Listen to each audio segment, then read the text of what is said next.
Hey guys, what is going on, and welcome back to What Shall We Do Next. I'm your late night spooky friend Mike, and I hope you guys are having the best day ever. Before I get started guys, please subscribe if you are new here and you haven't already done that. We're on the road to 151,000 subscribers, and I would love you to join me on this journey. So hit subscribe right now and join the fam. But what is going on you guys, and welcome back, and today we are taking a look at another scary story. And this scary story is called The Mausoleum. So the story of the Mausoleum is a scary story about a young man who inherits an old mansion that has been in his family for generations. But enough of the jibber jabber, let's jump right over to the story.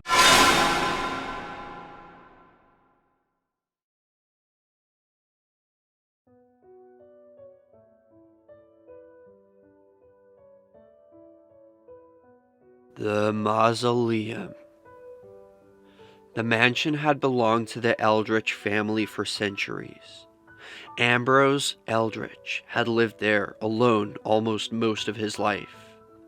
He was a shy and reclusive old man, and he had shut himself up in the mansion. Nobody had seen him for years. When he died, the mansion went to his closest living relative, his nephew Ellison. After the funeral, Ellison went to the lawyer's office and signed all the necessary papers. He received the deed to the ancestral home. The mansion was now his to do with as he pleased.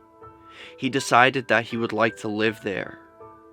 On the day he moved in, he unlocked the front door and stepped into the dusty old mansion.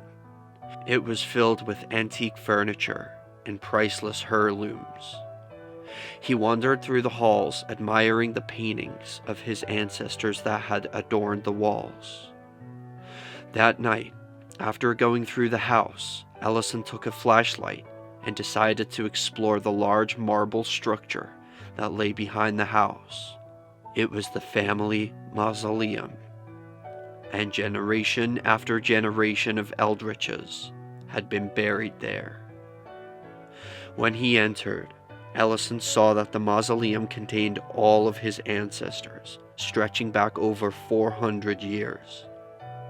There were separate chambers, and in each of them, there was a coffin containing the moldering body of a distant, dead relative.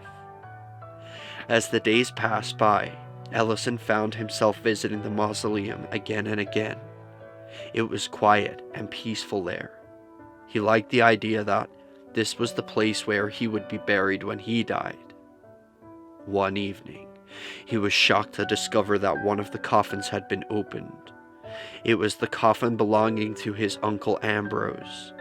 When he lifted the lid and peered inside, he saw something that sent a chill right down his spine.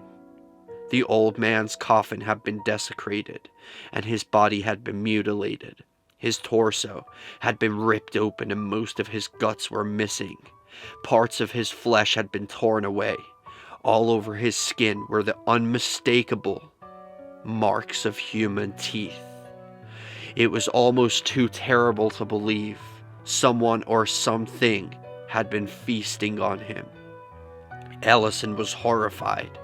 He ran back to the mansion and called the police. A few minutes later, 2 policemen arrived and took a look around. After asking some questions, they shrugged their shoulders and told him there was nothing they could do.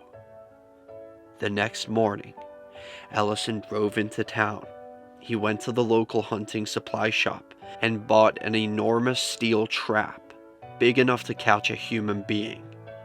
He brought it home and placed it in the tomb, setting the trap near the entrance so that the big steel teeth would immediately snap shut on anyone who trespassed. He returned to the mansion and went to bed, falling into a troubled sleep. At some point during the night, he was awakened by the sound of movement outside. He scrambled out of bed, grabbed his flashlight, and went to check if anything had been disturbed. When he got to the mausoleum, Ellison shone his flashlight around. He saw that the steel trap had carefully been moved away from the entrance. Stepping inside, he discovered that his uncle's coffin had been opened again, and more of the body had been devoured.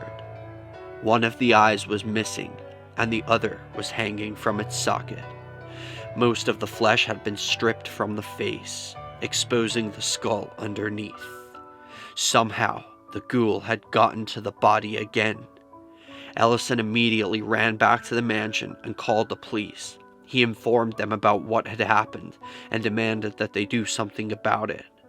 The next day, 2 policemen were assigned to guard the mausoleum. That night, when the policemen were walking around outside in the cold, patrolling the grounds, Ellison was sitting by the fireside reading a book. After a while, he began to doze off.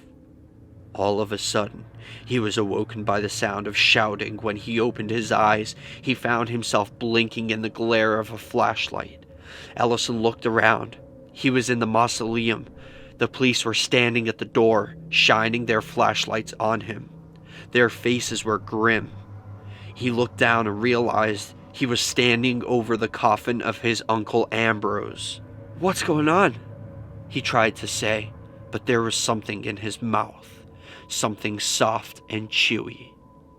To his horror, he realized that in his hands, he was clutching the half-eaten remains of a human heart.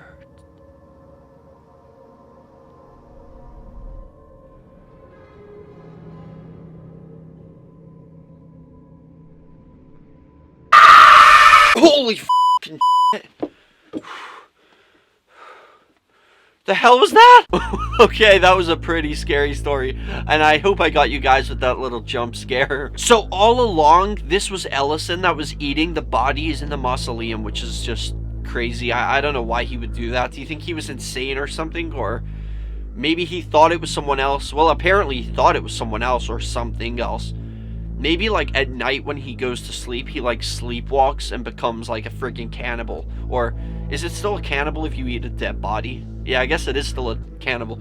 He's like a dead body cannibal. I don't know. It's weird. Maybe he gets possessed, or maybe he is just a very, very demented sleepwalker. That's my theory on this whole thing. But I hope you guys enjoyed the story. If you did, smash a like on it. Let's see if we can go for 5,000 billion likes on this video. I would really appreciate that. And my question to all of you for question of the day is, what do you think was happening to Ellison? Do you think he was like, was demented? And maybe he was like a crazy person who just like eats people without realizing it? Or do you think this was a mental problem? Or do you think he was being possessed? Or do you think he was like doing this in his sleep, like this was all sleepwalking? Let me know in the comment section. That is question of the day. But thank you all so much for watching. I love you all, and remember the most important thing: chase your dreams, and I'll see you guys next time. Peace out. Thank you guys so much for watching this video. If you guys enjoy my videos and you would like to support me and my channel more, you can go over to my Patreon. Link is in the description. I would really appreciate any help you guys have to offer, and you can become a patron of mine over there. As you can see, we have different tiers and different rewards, so if you guys want to go check it out, I would really appreciate that. Every little helps. Thank you so much. And if you guys enjoyed this video, make sure you subscribe with the notification bell on. That way you don't miss any future uploads. And also, guys, go follow me on all my social media. Links are in the description. I have Facebook, Twitter, Instagram, and even Snapchat, so go follow me on all of those. And remember, the most important thing: I love you guys, and chase your dreams.